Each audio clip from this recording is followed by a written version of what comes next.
Uh,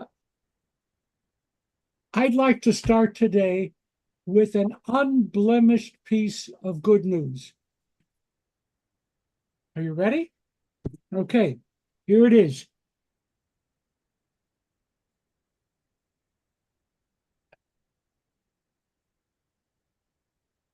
A grant has been received to start a pilot program in 5 schools, day schools, across 4 cities.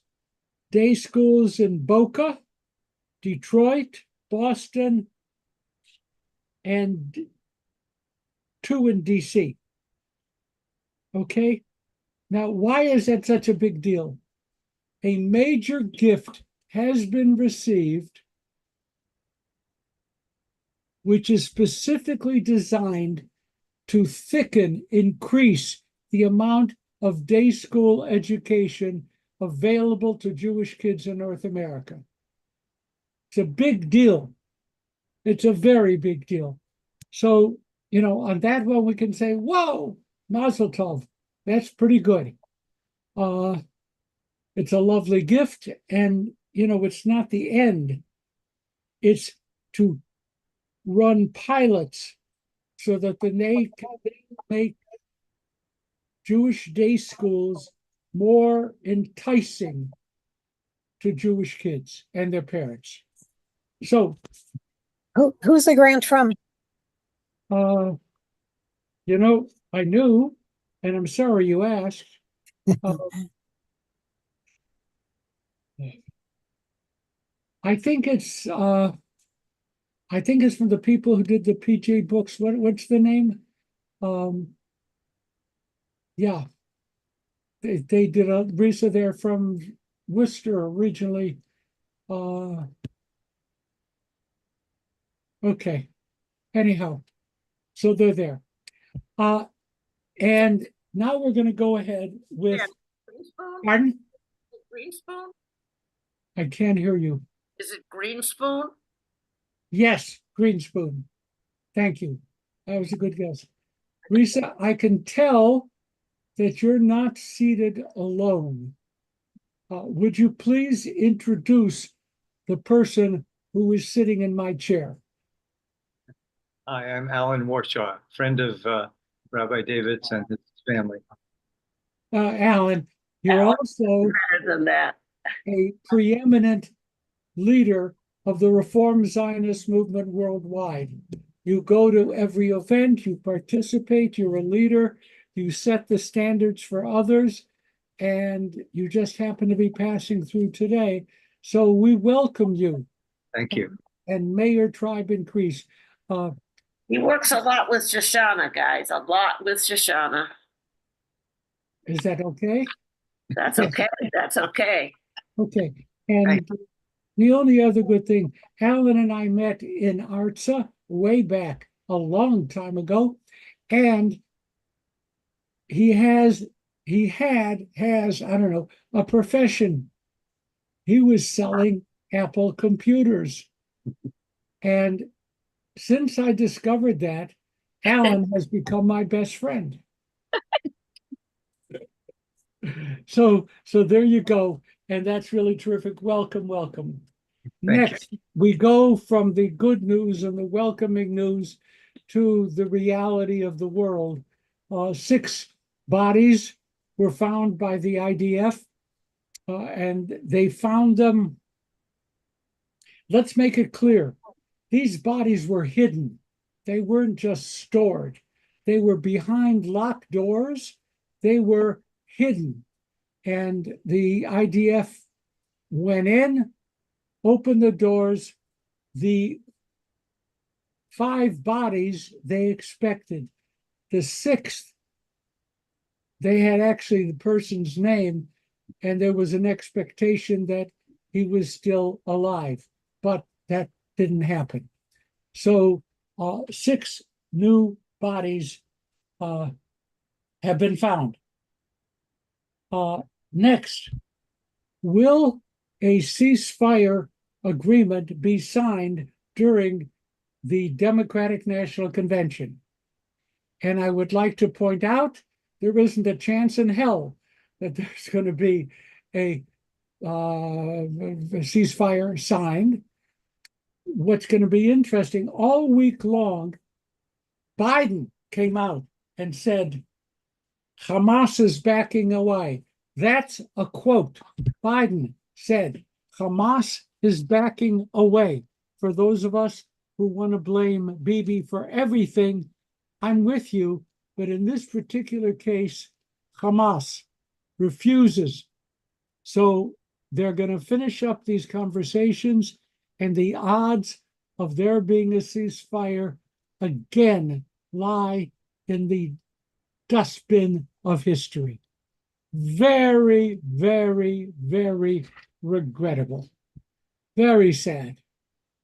So there's that. We assumed we were, when the talking heads start jabbering about what the truth is, what's coming next in the news and so forth. They're going to do it. They're going to sign it the Thursday of the last day of the DNC. And so they can make a big announcement and it'll be all celebration for the Democrats. That didn't happen. And it's not going to happen as far as we know. Any comment on that? Or we're going to, it's a big disappointment. Lots of people are really upset. But I promise you that the breakdown in negotiations will be blamed at Israel. I promise you, even though Biden has said Hamas is pulling out. Okay, Steve. Well, what I found the most disappointing was I understand Biden being sympathetic toward loss of innocent Gazan life, but by sympathizing with the protesters, that's not what he's doing. These protesters are not out there about innocent life. They're out there supporting Hamas, chanting for the destruction of Israel. And while I'm sure they don't want Gazan life lost, that really isn't the focus of any of this. And to play into that elevates what they're doing in a way I don't even think he realizes he's doing it, but I think it's very bad for the cause. Okay. I'd like to put in a cautionary note. I no longer can speak of collectives, the Palestinians, Hamas, this, that. They are not at all unified. The hope, Biden is walking a fine line, which I promise you, whoever will be the next president of the United States will have to walk as well. The old story of condemning Hamas, blaming them for everything, or condemning Bibi and blaming him for everything won't wash. It's not going to happen. It's not going to happen. It's much more nuanced. Steve, there are people in the protests who don't have any desire to call for the destruction of Israel. And they're out there protesting and they're marching. And there are many others who, of course, do want to see the destruction of Israel. But I can't say any longer the protesters are all there calling for the destruction of Israel. It's not true. But they're the leaders that these other people are joining in with, wittingly or unwittingly. And yes, I agree with you. But when the leaders and they're carrying the flags and they're carrying the signs, and the well-meaning people don't get enough of an education about who they're supporting, it's a problem. Okay, and I'm going to grant you all of that. I am going to say that since all of this started and we began to understand the inside of Palestinian society, it is very much worth our while to couch our comments with a recognition that there are differing positions, and not all of them are bloodthirsty. It makes us sound better. It's also accurate. So there's that. Now, look, I saw Biden, almost gave him the same thing as Trump did when he said they're good people on both sides. It was very reminiscent of that disgusting comment. Biden is not that person. And no matter who becomes president, by the way, here comes a Stanley Davids promise. No one will be as good for Israel as Biden has been. Nobody. Not Kamala, not Trump, nobody. And I'm willing to take you on, and we'll do a little bit of fisticuffs. If you disagree, that's fine, you're entitled. But with all that's happened, that I saw a posting yesterday by one of the most intelligent, intellectual leaders of the left in the Jewish community. And his comment was, please don't go into the Democratic convention and say that Biden was a great leader without mentioning, here I quote, what he allowed to happen in Gaza. Okay? And there are lots of people who believe that the greatness has to be tempered by, that the number of people who are willing to sign a statement saying that what's going on is Israel carrying out a genocide, that number is growing. It hasn't been put to rest by all the protests, by all the statements, by all the material. It hasn't been put to rest. Now, I have a problem here, and Herman Barnathan. Herman is having trouble getting on. He has the link, and he's doing something wrong with his Mac. So he is blocked from communicating. If any of you feel capable, competent, interested in contacting Herman, and maybe we can get Herman back online. So not just a thing. Next, Columbia University. Are you ready for Columbia University? Okay. Do you remember that Columbia's president was one of those who testified before the House committee? And she was vilified for what she did. Others lost their jobs, their presidencies. She held on to hers. This week, she quit. The woman, Republican representative who was running that committee, was caring enough to publicly state, we got another one. She's very happy. Meanwhile, it's a pretty difficult scene for Columbia. Her congressional testimony was severely criticized. She has been publicly criticized for intimidating Jewish students who brought their concerns to her. Basically, she shut them down, and it was like, get with the program. That's what you got here. And people really didn't like it. Still pending in Columbia is a major proposal demanding that Columbia divest from anything that belongs to Israel. And that is not yet resolved. So the fight goes on. And we need to be aware of it. I am pleased to note, and you'll be happy to note, that Columbia has recently, past couple of years, dedicated a new center for Palestinian studies. I am grateful for that, and I'm sure that whoever gave the money is grateful for that. So Columbia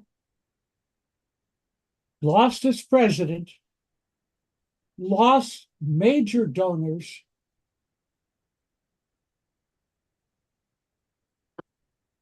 and is not through bleeding. And the meanwhile, it hasn't, as the kids would say in the old days, fessed up to what it had been doing on the Columbia campus regarding the rights of Jewish kids. Steve. Columbia also was one of the first to have a lot of anti-Semitism. And the irony of that, apart from being in New York City, is Columbia Barnard also runs a number of joint programs with JTS. Yes, oh, they definitely do. And, you know, it's just ironic to me. It doesn't change anything. They're able to say, what you see as irony, they see the function of a university. And what is the origin of the word university? Universe. Universe. Who said that? I did. Okay, you're right. Universe. The university is supposed to expose their kids to the universe, not a selected version of the universe. So we got some problems here. Major donors have been careful to call Columbia's administration not just insensitive to Jews, but absolutely corrupt. That's their word. They describe the Columbia administration, not counting the late president, as corrupt. And one of the lessons we learned, boy, this is hard. One of the lessons we learned is that the faculty is driving the boat. What does that mean? When a president loses the support of the faculty, he, she, they have no choice but ultimately resign.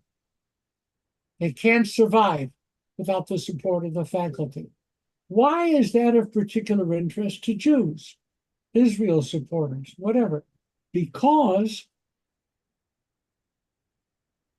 over the years,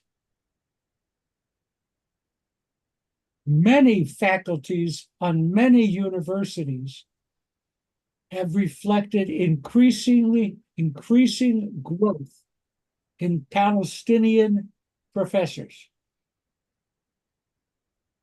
They then are part of a pressure group that will define the future of, in this case, Jewish life on the campus. To me, we saw it coming. I saw it coming when I was still back in Atlanta, and college kids were reporting that their professors were, now this is a long time ago, not at all sympathetic to the Israeli narrative, not at all. And the students resented that. And the situation is getting more serious. And these people, to put it bluntly, vote. This faculty votes, and they determine who can be president. So if you want to be president, and I don't know who would, but let's say you want to be, anyone here with a PhD on the call? Anyone? Anyone with a PhD? Okay, so none of us are eligible, but there may be people out there who would like to be president of Columbia, and they're going to be told If you can't keep your faculty happy, you will not survive. Any comment about this before we move on? Oh, wait. Good news. Colombia has just wiped the record clean of most of the protesters arrested this spring. No punishment, nothing. Record empty. You push the button for the record, says nothing. Okay, so when we were beginning to feel, oh, they're gonna punish them. Nah. Steve? To be clear though, faculty doesn't elect the president, the board of trustees does. And obviously, when this went awry, I mean, for example, at Penn, not only did the president resign, but the chairman of the board of trustees also was pushed to resign. That's where not that you don't have to appease the faculty, but more importantly, you need to appease the board because they're the ones who ultimately are responsible for the functioning and financing of the university. And I will say to you with a polite rejoinder that in fact, the functional power is with faculty. The dollar, the purse, that stuff, hiring, firing, that's the board. But the atmosphere on campus is shaped by the faculty. And I'm not disagreeing with that. okay, cool. Anything else? That's my close on Columbia, unless you want to sing Columbia, the gem of the ocean. You don't want to sing that. No, Cindy. No. Okay. A simple down thumb would have sufficed, not such a vigorous head shake. Okay. Now,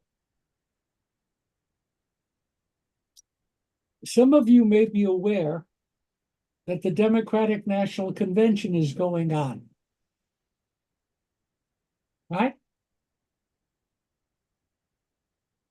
Did you count that a large proportion of last night's speakers were Jewish? They were. 5? Okay, you're saying 5? Okay, 5. And we learned Kamala can make brisket for Passover. Yeah, we learned that. But also, I now have a candidate for the most insensitive political comment made by the governor of Illinois. The governor of Illinois. What is his last name? You know? Pritzker. Pritzker. Now, Pritzker itself isn't a famous name, but it's part of a famous family.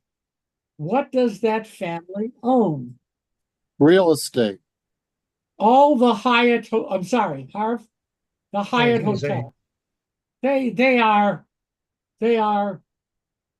really are. They're rich. Okay. So he got up last night and, you know, he was one of the finalists to be vice president. So all the finalists got a 10-minute speaking slot as consolation. His comment included the following. It's not a quote, but I will stand by the statement. Donald Trump claims he is a billionaire. Donald Trump is no billionaire. You know how I know that? Because I am.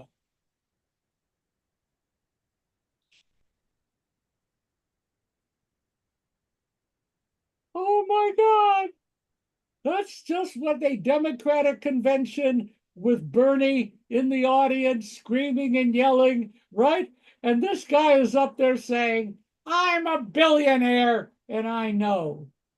Didn't go over big, and over the weeks that lie ahead, it will bounce again.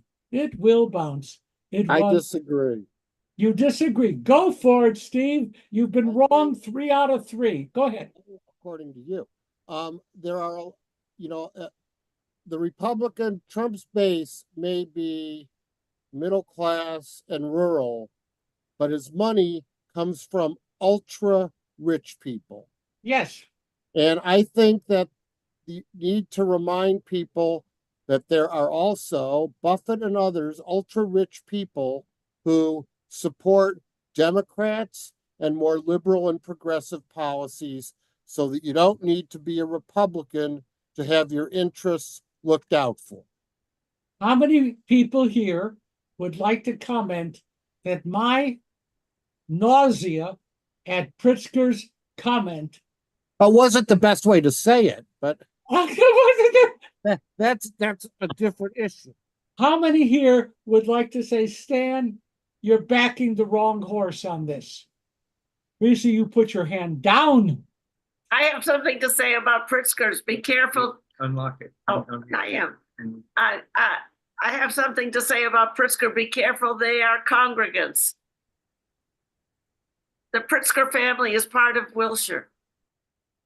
Did I not know there was a Pritzker in one of our grandchild's classes, and I was hoping for an immediate shidduch? Okay, it didn't happen, so I'm bitter. Okay, Harv. Harv, I agree with Steve Miller. So that's another vote against you here.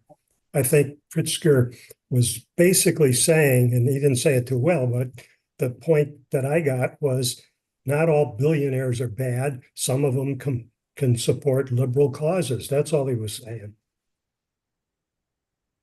Okay. Okay. I feel myself being pushed into a corner, but I maintain my position. I just thought, at the best, Steve's comment, he could have used different words. Yes, he certainly could have, but he didn't. Now,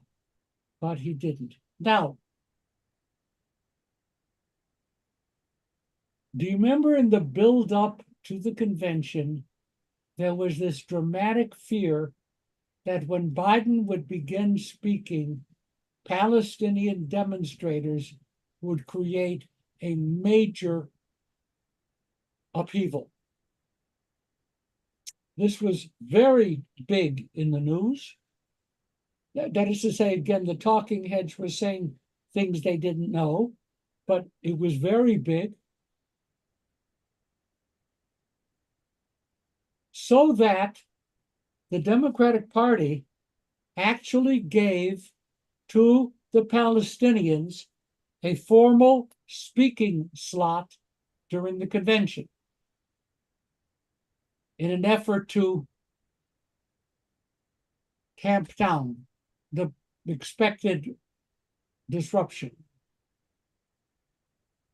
There also, out of Michigan, do I have the number 30,000? I think that is correct. The number of people who voted in the Michigan primary and voted no to Biden, to Trump, to everyone, and their voting no was a statement of opposition to how Palestinians were being treated. These people were at the convention. There were two groups. One was a group inside the convention because they were elected delegates under the banner of none of the above. They were elected delegates, none of the above, I think all from Michigan. The second group was going to be a big gathering protest 1 mile away from the venue and have a big protest in support of, let's say, opposing Israel and its behavior. During Biden's speech, are you aware of this?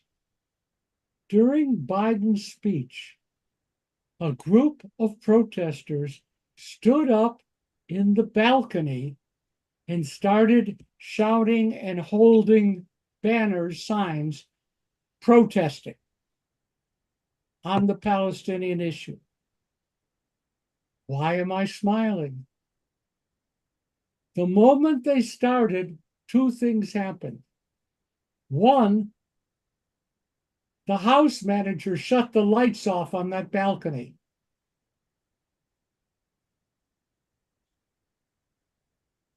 That would have been enough, shut the lights off.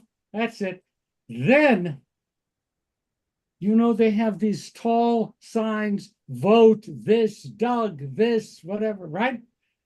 A group of people in the rows directly in front of the protesters stood up and waved their banners so that the protesters could not be seen. That's all. So, I derive satisfaction from that. That's a good thing. Then the actual fact is the numbers outside were much smaller than expected. I can't put those things together. They just happen side by side. Steve. Well, I understand what they did in the primary, and I understand pushing for the party to do more for your position. But when push comes to shove, what's their option? Voting for Trump, if you're a Palestinian, is hardly an option. Does nobody remember the Muslim ban, his general hatred of foreigners, how he treats everybody? What are they going to do? Say, I don't like what you're doing, I'm going to go vote for Trump? That would be really stupid. So, they can say a few things, but I think they have to be careful because at a certain point, they can only get so much, knowing there really is no alternative for them that would be any better. This is as good as it gets. And I'm going to disagree with you again, which makes a pretty steady record for the day. Unusual. We usually have more of a... You think they'll vote for Trump? First of all, you're conflating all of them with the group that wants Israel destroyed, or that are anguished, really anguished about the loss of life in Gaza. Really anguished, lost family, lost friends, lost homes, lost towns, whatever they lost. I respect their right not to be pushed in terms of who else you're going to vote for, but to take an occasion when there were 23,000 people in the audience and millions online to raise their banners and raise their voices and make their protest. So I started out by agreeing with that point. My joy came from the citizens, the guy who handles the lights in the balcony, the people who sat in the rows in front. As much as I worry about the Palestinian protest, thank God for those other folks. There should be a way of giving them a Medal of Honor. All the people who stood up and blocked that from getting on international television deserve at least a medal, something. Okay, I don't know whether it's Herb or Sylvia. Sylvia.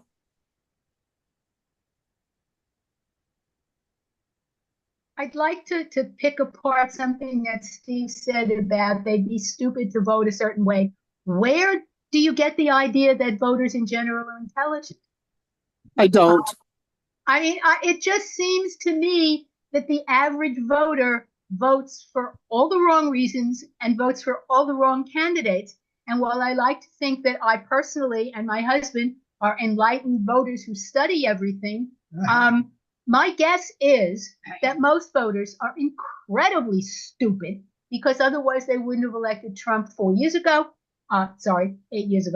And they wouldn't vote the way they do on all kinds of California ballot measures and for all kinds of California things. I mean, I think Fair point. if you really think that voters are intelligent, I'd like to know what world you're living in. No, Okay. I certainly. Okay, do wait, not wait, say we it don't do regularly. back and forth. Hold it. Now, Sylvia, first of all, I think you deserve a medal too. But I would like to draw a fantasy scenario. You have a presidential candidate who is a known philanderer. You have a presidential candidate whose family was supportive of the Nazis. You have a presidential candidate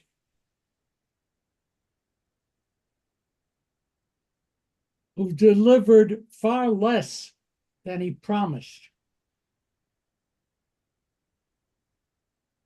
Yet, Risa, for whom did you vote in the presidential election in which John F. Kennedy was competing? John F. Kennedy. I'm a Bostonian. There's your reason, Sylvia. She's a Bostonian. And therefore, she would have voted for Kennedy no matter what was going on. I just thought I'd mention that. Okay. We're gonna move forward, but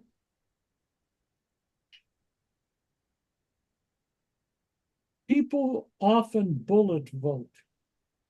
And among the people who bullet vote are the ultra-Orthodox in this country who bullet vote for the strongest supporter they see of Israel. They will vote against what's good for the American economy, what's good for American foreign policy, what's good for our schools, our communities. They will vote for Trump because he is the better one for Israel in their mind. Okay? And there's another example, Sylvia, in which I totally agree with you. People vote for mostly the wrong reasons. And many Americans are not as informed, I almost said smart, are not as informed as we would like to tell ourselves, that we have an informed electorate. I got into a heated battle yesterday, which my doctors, all of them, recommend. It's good for the heart, good for the blood pressure. So I do this once a day. I get into a heated battle. What percentage of Americans vote in the national elections? And yes, this year the numbers may change to the better, but what percentage of Americans actually take part in the political process of governing our country? 30 to 40 in a presidential election, less in others. I think 30 or 40 may be a tad low, but Steve, I'm going to agree with you just to break the string. I am familiar with the number 60, but that doesn't matter. The fact of the matter is that many Americans, enough Americans don't vote to have shifted any of the elections in recent years. Do you realize that? If they had showed up and voted, whatever. But Americans don't vote. But we do complain. Yeah? Right. Okay. I'm going to move on from this happy topic to a really happy topic in a way. There was a kibbutz with 700 people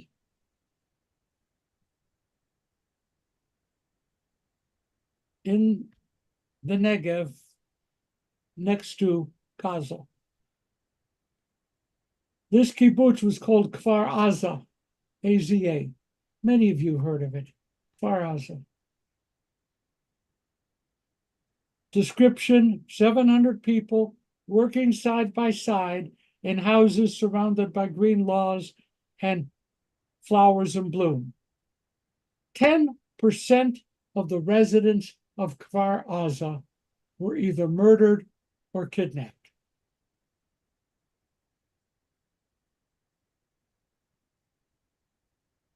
The survivors of the Kfar Aza massacre have been scattered around Israel in apartments and hotels and God knows what.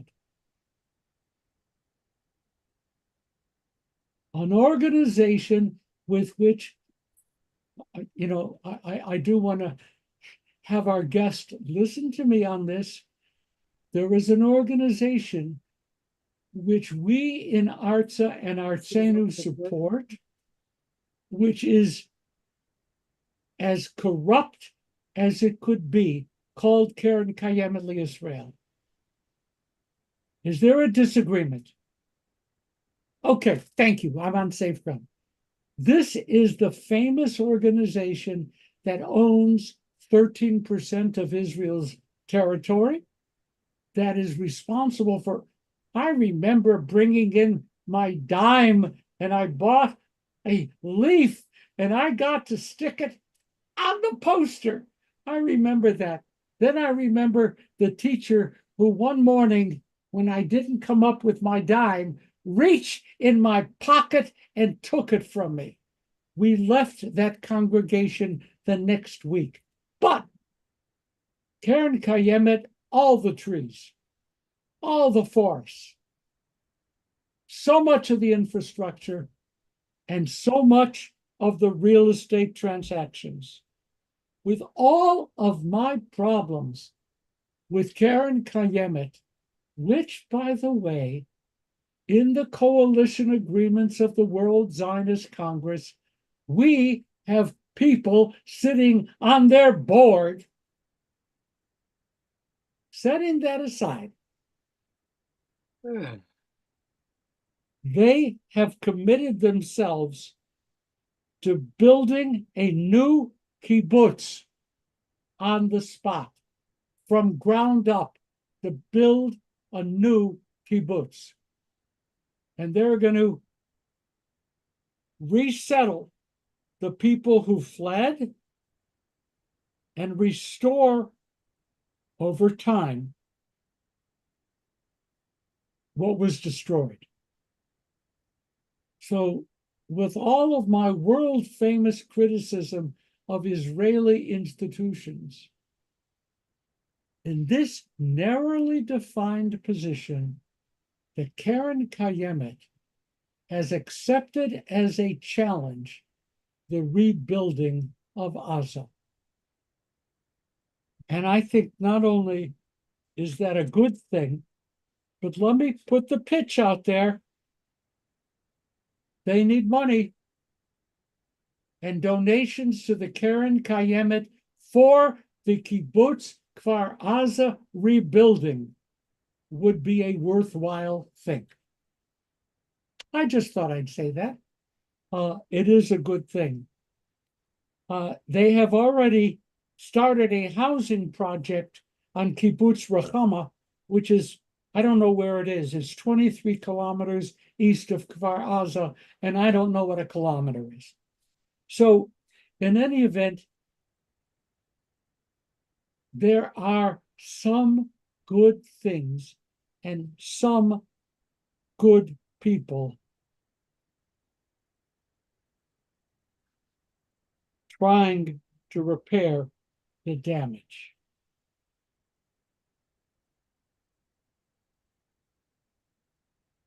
So I have to move. Major General retired Gadi Shamni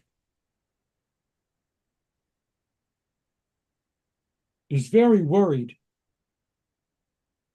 about the impact of Iran and their growing desire to destroy Israel today, tomorrow. Very worried. And then there was JIT, an Arab village in the West Bank, Palestinian village. JIT, I don't know how to pronounce it, was the subject of a pogrom carried out by Jewish settlers. Now that's, for those of you who study with me frequently, pogrom is a heavily weighted term. Nice people don't do pogroms.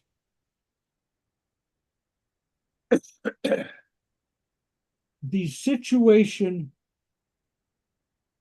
was awful, and Shamni, while fighting to organize Israeli resistance to Iran, issued the following statement: the situation now on the West Bank is critical. His word. Critical. There are riots in JIT. You say it's a handful. I say bullshit. I'm quoting a general. Excuse me. Right? I'm quoting, oh, this is being taped. Forget I said that.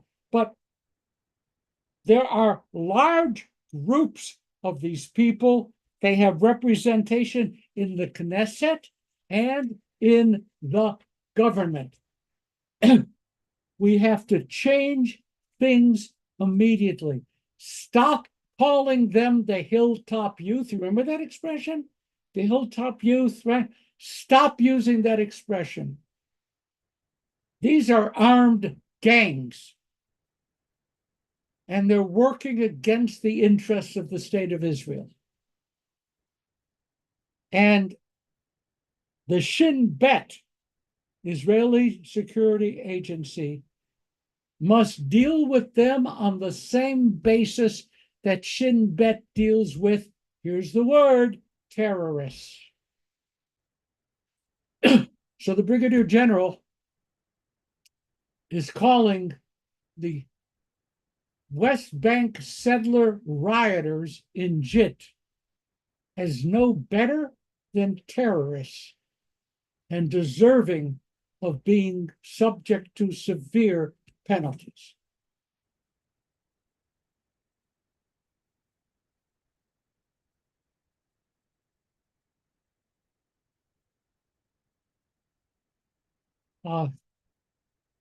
I don't believe it'll make a damn bit of difference what he says.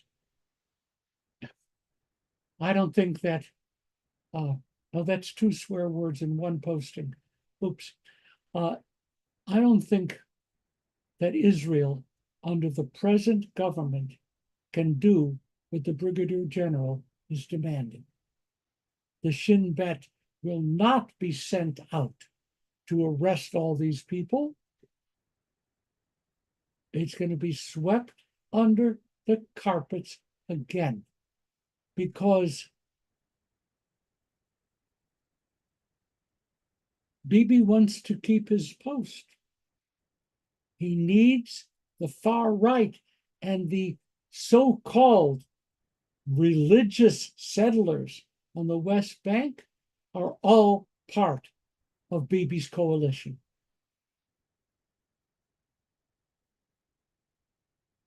The world has responded to the JIT pogrom. The impact change in Israel will probably be nothing.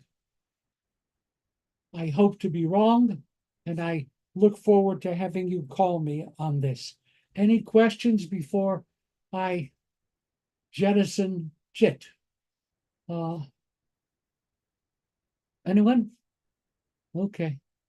It is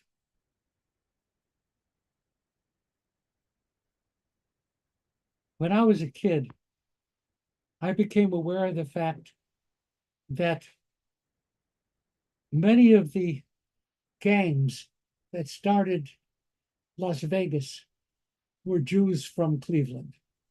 I took pride in that. They're my people. I actually knew some, and it was kind of neat to have, major criminals in our bloodline. They started like a fraternity. They called it Murder Incorporated. And you know that Murder Incorporated was a Jewish phenomenon. And how did the police know when Murder Incorporated had not carried out an assassination? When it took place on Shabbos, because Murder Incorporated did not kill on Shabbos.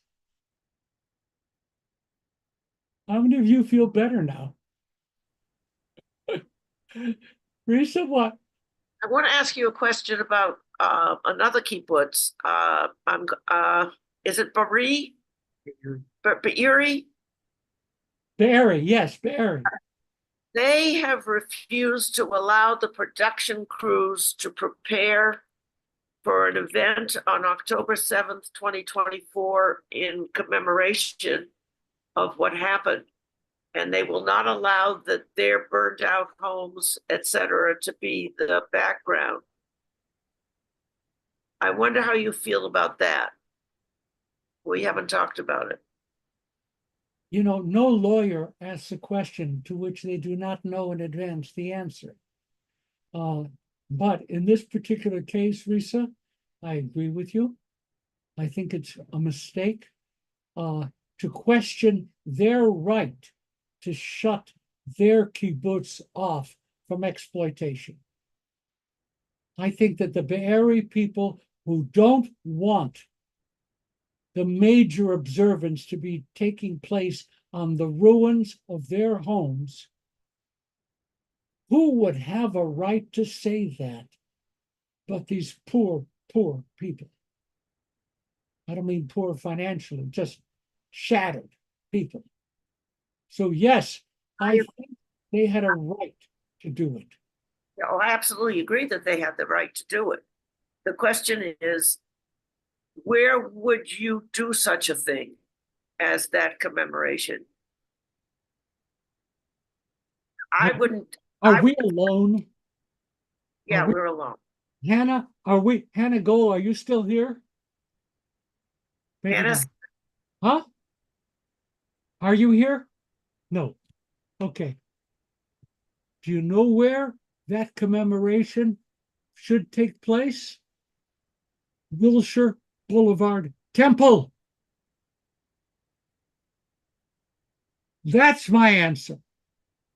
Instead In of worrying America. about, having the great show on Bear and yet whatever. They have their reasons and they certainly have their right. I don't know, but I certainly hope that there is going to be a major observance at Wilshire. I hope. And it's not just at Wilshire.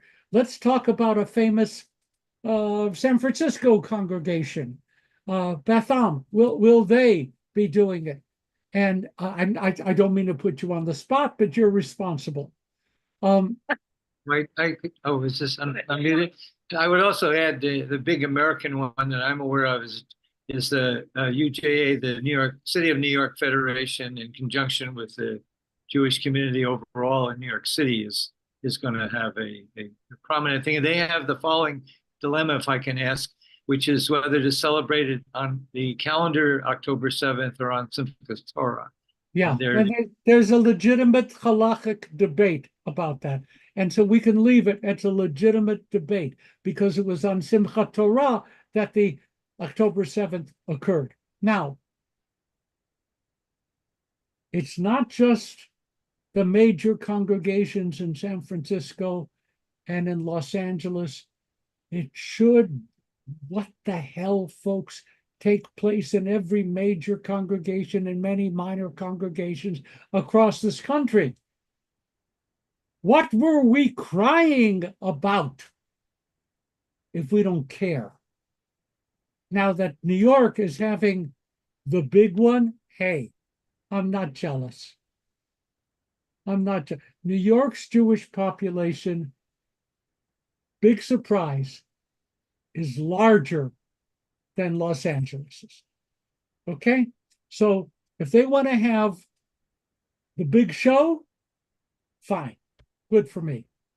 But I want to make certain by saying it to you people here that you are going to ask questions and demand that it not be a Friday evening with a special prayer. It should be something unique. Sylvia. Oh, no, I missed it. Herb, whatever. I think that the celebration or commemoration or whatever in Israel should be on Benjamin Netanyahu's front lawn. Yes. Yes. Somehow it just seems appropriate to me that since I personally think he's the reason it happened in the first place, that he should be made to realize that they know it. I'm with you. That's a good idea. I'm with you. And I know that there are forces at play dealing with that. What I don't know is just because I'm outside. I don't know whether Wilshire is gearing up. This is already late August. I've not seen any announcement warning us of a big event to come. So if you happen to know anybody who's a member of Wilshire, and you could speak with them and say, what are we doing not on a Friday evening? What are we doing to commemorate October 7th in our place? I think there's a rabbi I know who might want to speak with Joel Nickerson. Pardon? I think I know a rabbi who might want to speak with Joel Nickerson. I am retired. Doesn't look that way to me. Can't take that. Well, I could be retired if you'd let me. Okay. We're gonna basically stop.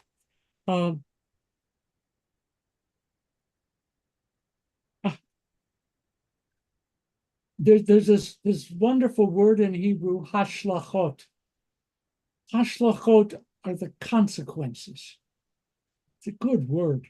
What are the hashlachot of the election, of the this, of the that? Yeshiva University reported a 15-year high in the number of undergraduates entering the university. What do you think might have caused that?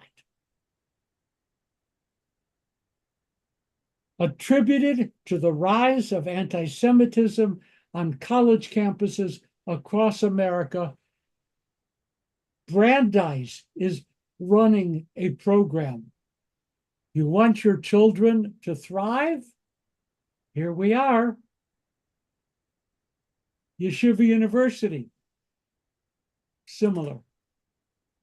And that parents are making a decision to sending their undergraduate kids to a place where it's safe to be Jewish is not a bad choice. It may not be our choice. People will disagree, right? They'll disagree. It's good. Have the Jews go in there, keep the mix up. It's important. Or I don't send my kids to university so they can lead political factions and fight the administration. So there it is. I feel a strong dose of sympathy, empathy for those Jewish families who are enrolling their kids at yeshiva, at Brandeis, at other similar institutions. I'm going to stop here because we're out of time. Could I just have a review? What do you think of our little current events class? Yeah. Okay. I want the reputation to spread. But thank It's you. great. Take it back to California, Northern California. Keep it going. Huh? Keep it going. It helps us think better. I don't know. And I have no interest in leaving you happy. Have a wonderful, wonderful day. And thank you for being on this conversation. And we got a lot more to do. Thank you for having it for us. Thank you. It's so valuable, Rabbi. Thanks so much. It really Thank is. you. Love you all. Love you back. All. Thank you.